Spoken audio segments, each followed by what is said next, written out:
जब आषाढ़ के महीने में राजा सुदुधन उनकी रानी महामाया प्रजापति गौतमी पूरा कपिल वस्तु खुशियों में डूबा हुआ है और धीरे धीरे इस उत्सव को चलते चलते 7वां दिवस आ गया। 7वां दिन आया तो 7वें दिन की कुछ विशेष तैयारियां होती हैं। 7वें दिन रानी महामाया प्रातःकाल उठती है, सुगंधित जल से स्नान करती हैं, सुगंधियों का लेप करती हैं, अच्छे से अच्छे गहने कपड़े वस्त्र पहनती हैं और उस दिन रानी महामाया उपोषित व्रत रहती हैं। उपोषित व्रत रहती हैं, दान करती हैं, निर्धन को धन देती हैं, बीमार लोगों का इलाज करवाती हैं, निर्वस्त्र को वस्त्र देती हैं, खूब दान पुण्य कमाती है। उस दिन उपोषित व्रत भी रहती है। उपोषित व्रत बौद्धों में रहा जाता है। दोनों अष्टमी, पूर्णमासी, अमावस्या, यहाँ आप जितने भी बुद्धिजीवी लोग बैठे हैं, आपने शायद कभी उपोषित व्रत रखा हो या उपोषित किया हो। वैसे किया है आप में से किसी ने कभी? कोई उपोषित व्रत नहीं रखा कभी? अच्छा, उपोषित छोड़िए, वैसे जो व्रत होते हैं, क्या वैसे व्रत आपने रखे हैं जो आजकल लोग रखते हैं सोमवार मंगल को? ऐसा भी कोई व्रत नहीं रखा? तो मैं आपसे निवेदन करता हूं कि अगर आपने कोई व्रत नहीं रखा तो एक बार उपोषित व्रत को समझने की कोशिश करिए। जो लोग उपोषित व्रत रहते हैं, उपोषित व्रत रखने से या रहने से आपका पुण्य अर्जन होता है, पुण्य इकट्ठा होता है। कल मैंने एक बात कही थी कि जमीन बढ़ सकती है, गहने जेवरात बढ़ सकते हैं, मकान दुकान बढ़ सकती है, वस्त्र आदि बढ़ सकते हैं, बंटवारा होवे तो, लेकिन पुण्य में आपके सदकर्मों में कोई बंटवारा नहीं कर सकता। उपोषित व्रत रहने से आपका पुण्य बनता है। किन कार्यों को करने से व्यक्ति पुण्यवान बनता है, किन कार्यों को करने से व्यक्ति को सुख की अनुभूति होती है, सुख प्रदान होता है। 3 कार्यों को करने से पुण्य बनता है। देखिए, 2 काम है, एक पाप कर्म, एक पुण्य कर्म। पाप कर्म करने से पाप इकट्ठा होगा और पुण्य कर्म करने से पुण्य इकट्ठा होगा। धम्म ब्रह्मियों, आप इतना तो जानते हैं कि पाप कर्म आपको डुबाएंगे, बचा नहीं सकते। सदकर्म आपको उभारेंगे, बचा लेंगे। ये सदकर्म इस संसार में ही नहीं बचाते, सदकर्म तो सब जगह काम आते हैं आपके।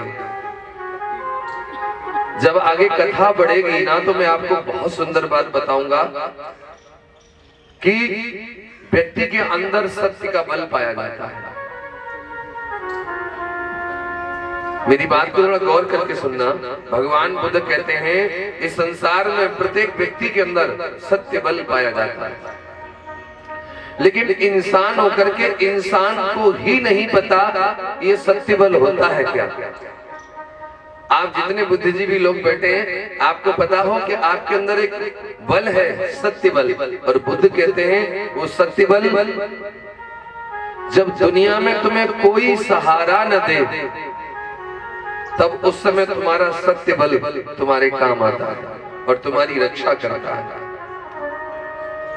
जब दुनिया में तुम्हें कोई सहारा न देवे, तब तुम्हारा सत्य बल तुम्हें सहारा देता है। सारी दुनिया तुम्हें ठुकरा दे तो बुद्ध कहते हैं उस समय अपने सत्य बल का प्रयोग करना चाहिए। तो आपने चिंतन करने की जरूरत है कि ये सत्य बल होता है क्या। वैसे तुलसी जी ने भी एक बात बहुत अच्छी लिखी है कि धीरज धर्म मित्र और नारी, आफत काल पर किए चारी। पता नहीं तुलसी जी ने कहां से लिखी, लेकिन ये बुद्ध वचन है पूरा। बुद्ध कह रहे हैं कि जब तुम विषम परिस्थितियों में हो, जब कोई सहारा देने वाला ना हो, तब तुम्हारा सत्य बल तुम्हारे काम आता है। और यही बात तुलसी भी जी लिख रहे हैं कि तुम पे जब संकट आए तो किस किस का सहारा लेना चाहिए। धीरज धर्म मित्र और नारी। आफत काल, संकट की घड़ी में परखिए चारित की परख करनी चाहिए। जब तुम पे संकट आए, मुसीबत आए, तो हम सबसे पहले किन को याद करते हैं? अपने मित्रों को, दोस्तों को। और दोस्त सहारा न देवे तो खुद की पत्नी, जीवन संगिनी, क्या वो हमारे साथ खड़ी रहती है कि नहीं खड़ी रहती है? और जब पत्नी भी सहारा न दे तो धैर्य, आपका धैर्य आपके काम आएगा। कभी कभार तो सिचुएशन ऐसी पैदा हो जाती है, उस समय हमारा धैर्य भी खत्म हो जाता है। तब बुद्ध कहते हैं जब धैर्य भी खत्म हो जाए तो फिर धर्म का प्रयोग करना चाहिए, धर्म को सहारा बनाना चाहिए। क्या है ये धर्म? वही सत्य बल ही धर्म है। तो क्या है सत्य बल? बुद्ध कहते हैं यदि आपने अपने जीवन में कभी किसी की हत्या नहीं की है मन करके, तो यही गुण आपका सत्य बल है। आपने अपने जीवन में कभी चोरी नहीं की है, यही गुण आपका सत्य बल है। आपने अपने जीवन में कभी कामाचार व्यभिचार नहीं किया, नीति के विरोध, यही गुण आपका सत्य बल है। आपने कभी झूठ नहीं बोला अपने जीवन में, यही गुण आपका सत्य बल है। और आपने कभी नशा नहीं किया, यही गुण आपका सत्य बल है। सत्य बल का प्रयोग कैसे करना चाहिए? जब तुम्हें दुनिया में कोई सहारा न दे, उस समय अपने पुण्य कर्मों का संचय करना चाहिए। पुण्य कर्मों को याद करना चाहिए, स्मरण करना चाहिए कि यदि मैंने अपने जीवन में कभी कोई पुण्य कर्म किया है तो मेरे उस पुण्य के प्रभाव से मेरा दुख दूर हुए, मेरा भला हुए। तो आपके पुण्य उस समय आपको बचा लेंगे, कोई और बचाने नहीं आएगा, आपके ही कर्म आपको बचाएंगे। ये घटना मैं आपको सुनाता हूँ कि एक बार जो अंगुलीमाल बनते बने भिक्खू बन गए, तब एक रास्ते से गुजर रहे थे और उसी रास्ते पे एक परिवार एक महिला को लेके जा रहा था। हो सकता है वो महिला उनके घर की बहू होगी। वो महिला रास्ते में पीड़ा से करहा रही है, चिल्ला रही है, व्याकुल है। तो जो भंते अंगुलीमाल थे उन्होंने देखा ये महिला तो दुख से बहुत व्याकुल है। वो दौड़े दौड़े भगवान बुद्ध के पास गए, भगवान के सामने प्रार्थना करने लगे, भगवान रास्ते में एक महिला प्रसव पीड़ा के कारण बहुत चिल्ला रही है, दुख उठा रही है, उसे कोई संतान नहीं हो रही, करुणा करो भगवान, महिला उस माँ को, उस महिला को दुख से मुक्ति मिली, उसके संतान पैदा हो जाए। भगवान बुद्ध ने कहा इसके लिए तुम मेरे पास क्यों आए हो? बोले तो अरे वहीं खड़े होकर के अपने पुण्य कर्मों का स्मरण करते और कहते यदि मैंने अपने जीवन में कोई सत्कर्म किया है, वो कोई पुण्य कर्म किया है, तो मेरे पुण्य कर्म से इस महिला का भला हो जाए। तो अंगुलीमाल ने कहा कि मैंने तो कोई जीवन में पुण्य किया ही नहीं, मैंने तो सिर्फ हत्याएं ही करी हैं। तो भगवान ने कहा जब से तुमने चीवर पहना है, तुम बनते बने हो, तब से तो तुमने कोई पाप कर्म नहीं किया। कि नहीं भगवान, तब से तो कोई पाप किया ही नहीं मैंने। तो फिर किया नहीं है तो पुण्य ही हुआ होगा, फिर तो जो किया होगा। बोले हाँ, तो फिर जाओ और बोलो। वहीं थोड़ा सा दूरी में खड़े होकर के अपने पुण्यों का स्मरण करते हैं कि मैंने अपने जीवन में कोई सदकर्म, कोई पुण्य कर्म किया हो, तो मेरे पुण्य के प्रभाव से इस महिला का भला हो गया। बस ऐसा कहते ही तुरंत प्रसव हुआ और महिला को संतान पैदा हुई, दुख से मुक्ति मिली गई। ये मेरी बात हो सकता है आपके सर के ऊपर होके जा रही हो, लेकिन इसको और सरल करके आपको बताता हूं, तब समझ में आएगा पुण्य कर्म कैसे काम करते हैं।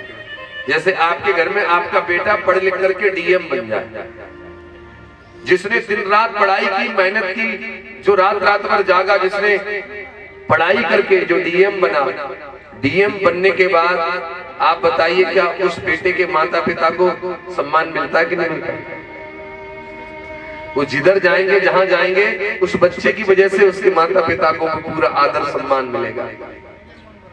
माता पिता को तो छोड़ो, उनके रिश्तेदारों को भी, अरे रिश्तेदारों को तो छोड़ो, उस गांव और बस्ती के लोगों को भी उसके अच्छे कर्म के कारण उन लोगों को भी सम्मान प्राप्त होता है। तो कर्म किसी और का और उसके कर्म से दूसरे लोग भी सुख प्राप्त करते हैं, लाभ लेते हैं। आप ऐसे समझिए, आपके घर में अगर एक कोई चोरी करने वाला, हत्या करने वाला एक बेटा हो जाए तो उसके पाप कर्म से वो तो बेटा तो प्रभावित होगा ही, लेकिन तुम भी बहुत प्रभावित होंगे, क्योंकि आए दिन पुलिस चक्कर काटेगी, कभी तुम ताला लगा के भागोगे, कभी अपने प्राण बचाओगे, कभी झूठ बोलोगे मेरा नहीं है। तो वो तो पाप कर्म कर रहा है, उससे वो तो प्रभावित हो ही रहा है, लेकिन उसके पाप कर्म से पूरा घर प्रभावित होता है।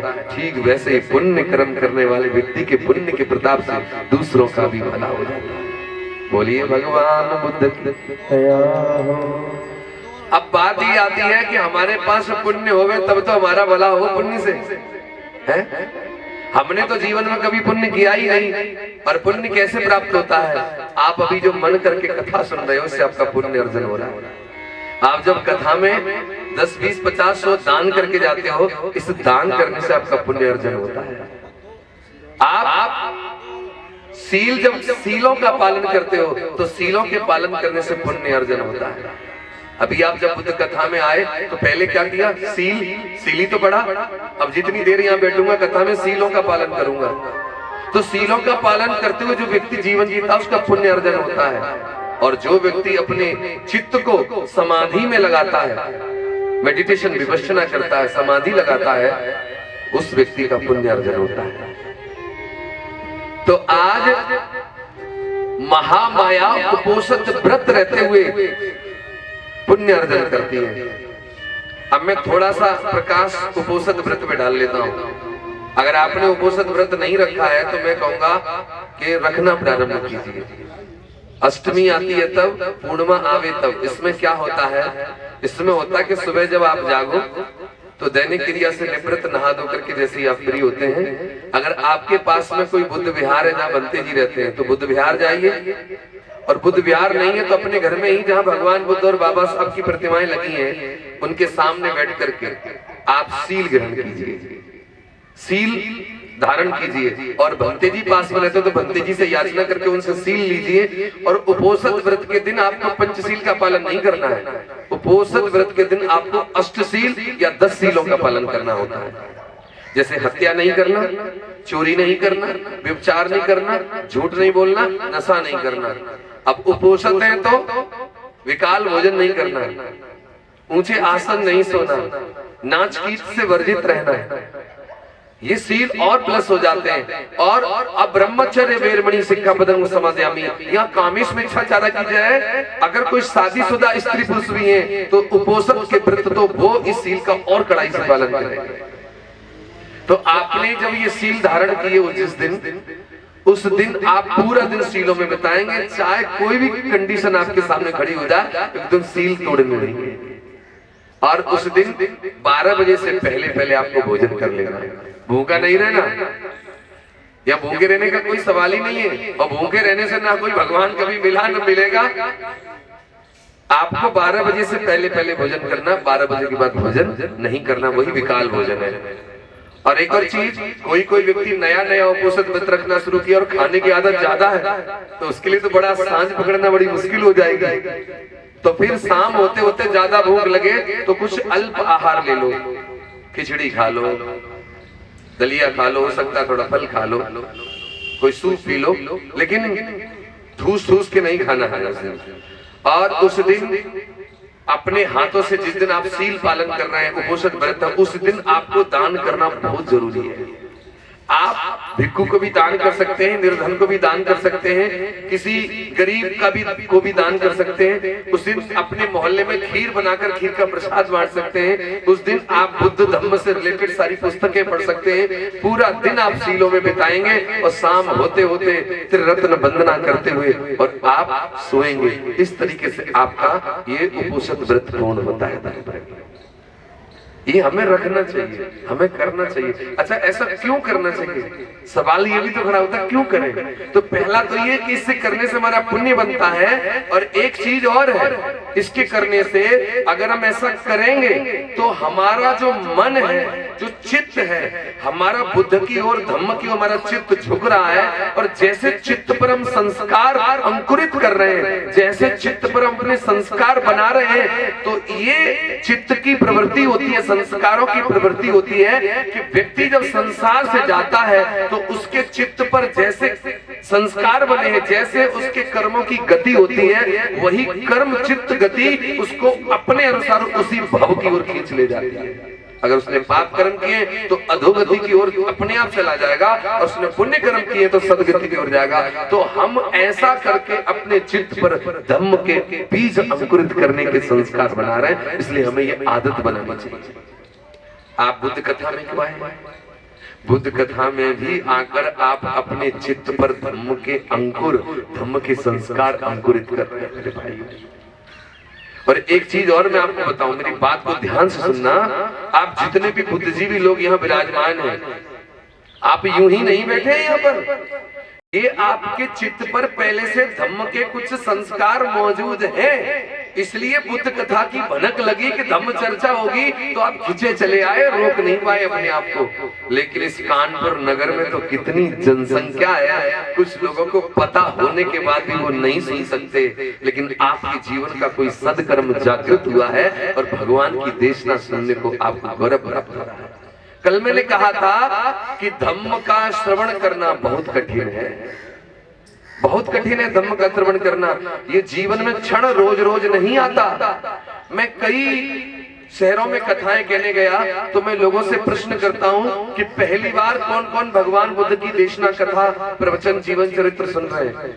तो उसमें 70 साल के बुजुर्ग भी हाथ उठा के ये कहते हैं कि आज पहली बार सुन रहे हैं।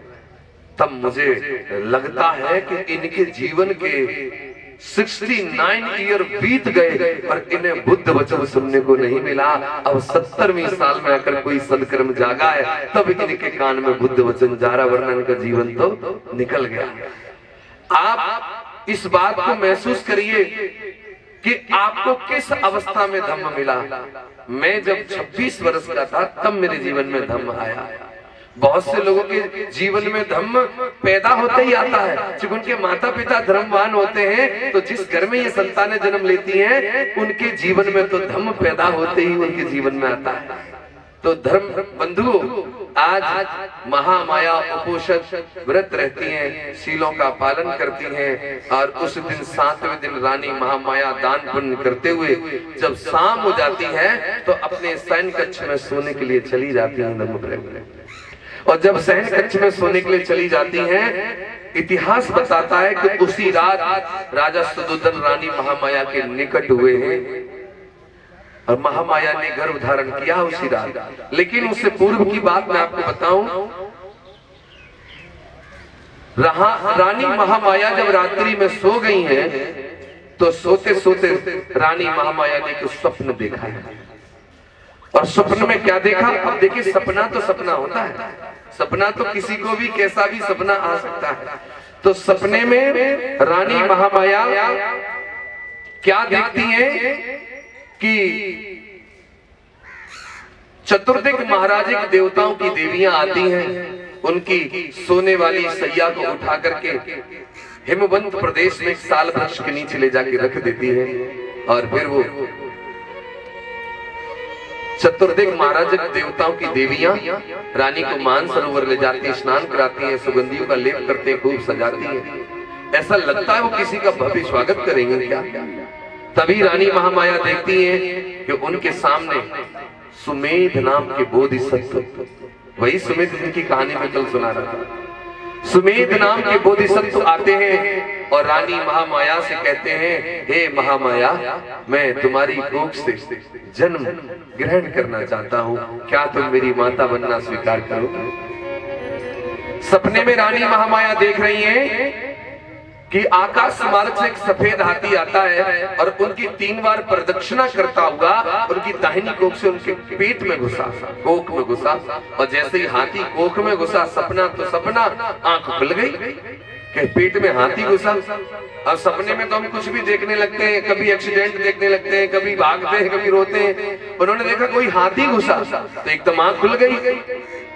आंख खुली तो रानी महामाया ने अपने पति शुद्धोधन को जगा लिया और जगा करके बोली, महाराज मैंने अभी अभी एक सपना देखा। तो जो रानी महामाया ने सपने में देखा वो सारी कहानी रानी ने अपने पति को सुना दी। अपने पति को सुनाई तो महाराज शुद्धोधन कहते हैं, रानी तुम चिंता ना करो, सवेरा होने दो। सवेरा होते ही हम अपने दरबार में प्रकांड विद्वानों को आमंत्रित करेंगे और उनसे तुम्हारे सपने का कारण पूछेंगे कि इस सपने का अर्थ क्या निकलता है। सवेरा हुआ, राजा शुद्धोधन ने अपने दरबार में प्रकांड विद्वानों को बुलाया। उनका नाम आपको बताऊं, राम, ध्वज, लक्ष्मण, मंत्री, कोटध्वज, भोज, सुयाम और सुदत्त, ये 8 विद्वान आए। राजा ने पहले इनका खूब सेवा सत्कार किया और फिर अपनी पत्नी को बुलाया और कहा विद्वानों से कि मेरी पत्नी ने रात में एक सपना देखा है, उस सपने का सही सही अर्थ क्या निकलता है मैं आपसे पूछना चाहता हूं। तो महामाया ने जब उन विद्वानों के सामने सपना सुनाया तो उसके बाद में उन विद्वानों ने घोषणा की। 8 विद्वानों में से 7 विद्वानों ने कहा, महाराज सपने के आधार पर हम ये घोषणा करते हैं कि रानी की कोख से कोई पुत्र पैदा होगा। जो पुत्र पैदा होगा महाराज उसकी 2 गति होंगी। पहली गति होगी कि एक तो वो चक्रवर्ती सम्राट बनेगा, एक छत्र राज्य करने वाला चक्रवर्ती राजा बनेगा। और यदि ऐसा नहीं हुआ तो उसकी दूसरी गति होगी कि वो बैरागी बनेगा और बैरागी बन करके बुद्ध बनेगा, जगत का कल्याण करेगा, ज्ञानी बनेगा, बैरागी बनेगा। ये बात उन 7 विद्वानों ने कही। उन 8 विद्वानों में से एक सबसे छोटी कम उम्र का विद्वान था जिसका नाम था कोटध्वज, जिसको मैं कौंडिन्य भी कहता हूं। तो वो दूर जाकर के बैठ गया उन 7 विद्वानों से। महाराज से कहने लगा, महाराज ये 7 विद्वान जो कह रहे हैं इस बात से मैं पूर्ण रूप से सहमत नहीं। तो राजा ने कहा, तुम्हारा मत क्या कहता है? तब तो छोटे से कम उम्र के विद्वान ने कहा, महाराज मैं भी मानता हूं कि रानी की कोख से कोई पुत्र पैदा होगा, लेकिन ये विद्वान 2 गति बता रहे हैं, उस पुत्र की 2 गति नहीं होगी। मैं जो महसूस कर रहा हूं वो ये है कि उस पुत्र की एक ही गति होगी। और वो एक गति कौन सी होगी? आपका पुत्र राजा नहीं बनेगा, चक्रवर्ती सम्राट नहीं बनेगा, उसकी एक ही गति होगी, वो बैरागी बनेगा, विद्वान बनेगा, महाज्ञानी बनेगा, बुद्ध बनेगा, जगत का कल्याण करेगा। जब ऐसी बात एक छोटे से विद्वान ने कही तो आप अंदाजा लगाइए ये बात राजा को क्या पसंद आई होगी। क्यों? क्योंकि राजा चाहता है राजा का बेटा राजा बने, बैरागी ना बने। धर्म प्रेमी हो, सत्य कह दिया छोटे विद्वान ने। हो सकता है राजा ने दान कम दिया हो, अवहेलना कर दी हो, लेकिन लोग कहते हैं कि सत्य कड़वा होता है। ये कहावत प्रचलित है कि सत्य कड़वा होता है। तो ईमानदारी से आप बताइए कि वास्तव में सत्य कड़वा होता है क्या? जैसे मैं कहूं कि बुद्धा पार्क में भगवान बुद्ध की कथा हो रही है, ये सत्य है या झूठ? सत्य है ना? तो किस किस को कड़वा लगा? किसी को नहीं लगा। तो फिर हम क्यों कहते हैं कि सत्य कड़वा होता है? दरअसल बात ऐसे है कि इंसान झूठ में इतना जी रहा होता है कि जब सच का सामना करना होता है तो उसे सच कड़वा नजर आने लगता है। राजा भी भ्रम में जी रहा था, कि मेरा बेटा राजा बनेगा, लेकिन किसी विद्वान ने जब सत्य कह दिया तो राजा को भी ये बात बर्दाश्त नहीं हो पाई। धर्म प्रेमी, तो राजा ने एक बात कही कि मेरा बेटा वैरागी न बने, उसके लिए मैं क्या करूं? तो उन्होंने कहा विद्वानों ने कि आपको एक काम करना है, अपने बेटे को बचपन से ही इतनी सुख सुविधाएं देनी है कि वो उन सुख सुविधाओं में जिए, वैराग के बारे में कभी सोच भी ना पाए। आप अपने बच्चे को मृत व्यक्ति से, बूढ़े व्यक्ति से, वैरागी से बचा के रखना, यही इसका एक तरीके का परहेज है। राजा से ऐसे दिशा निर्देश कर दिया। आज धर्म बंधु विद्वान तो विदा हो गए, लेकिन रानी पुत्र की आस लगाए, संतान की आस लगाए अपने दिन गुजार रही है। और धीरे धीरे करके 9 महीने गुजर गए और 10वां महीना लगा। 10वां महीना चल रहा है। धर्म प्रेमियों, एक दिन की बात, रानी महामाया अपने पति सुदोधन के पास में आई और अपने पति से एक निवेदन करने लगी। क्या कहने लगी कि महाराज, हमारे पीहर की परंपरा है कि कोई भी स्त्री, कोई भी लड़की अपने पहले बच्चे को जन्म देती है तो अपने पीहर जाती है। तो महाराज, मैं अपने पहले बच्चे को जन्म अपने पीहर में देना चाहती हूँ, क्या मैं चली जाऊं? क्या बोली अपने पति से कि अनुमति दो पीहर जाने की, मेरे मन में रही है आए, अपने पूर्वजों की प्रथा का पालन करूं मैं जाए, ना तुम्हें आज्ञा दे दो जाऊं मैं हंस के कह दो,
रानी महामाया अपने पति सुदोधन से कहने लगी, महाराज, क्या मैं अपने पहले बच्चे को जन्म देने के लिए पीहर चली जाऊं, देवदह नगर चली जाऊं?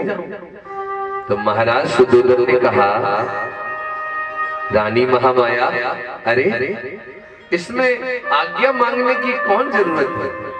अरे आप अपने पीहर की परंपरा को निभाना चाहती हैं, अपने पहली संतान को जन्म अपने पीहर में देना चाहती हैं, तो जाओ। अरे हम तुम्हें खुशी खुशी तुम्हारे पीहर जाने की तुम्हें अनुमति देते हैं, जाओ। और जैसे ही रानी ने अपने पति के प्रिय वचन सुने, धर्म प्रेमी मन में बड़ी हर्षित होती है। जैसे तैसे रात गुजरी और सूरज की सुबह पहली किरण निकली। रानी महामाया ने अपनी पालकी को सजवा लिया, डोली को सजवा लिया। मुंह बोली सखियां, दासियां, चतुर सैनिक, कुछ पैदल कुछ घोड़ों पे सवार, सब तैयार हो जाते हैं और रानी महामाया पालकी में बैठ करके आज अपने पीहर जा रही है। जब जा रही है तो अपने प्रियतम राजा सुयोधन को बार बार निहारती है। दिल नहीं कर रहा उन्हें छोड़ के जाऊं, लेकिन पीहर की परंपरा निभानी है, तो आज डोली में बैठकर अपने पीहर चली है। कैसे सुनो, अरे बैठी के डोली महामाया देखो चली जाई, महामाया देखो चली जाई, कछु से घोड़ों पे सवार बैठ के डोली महामाया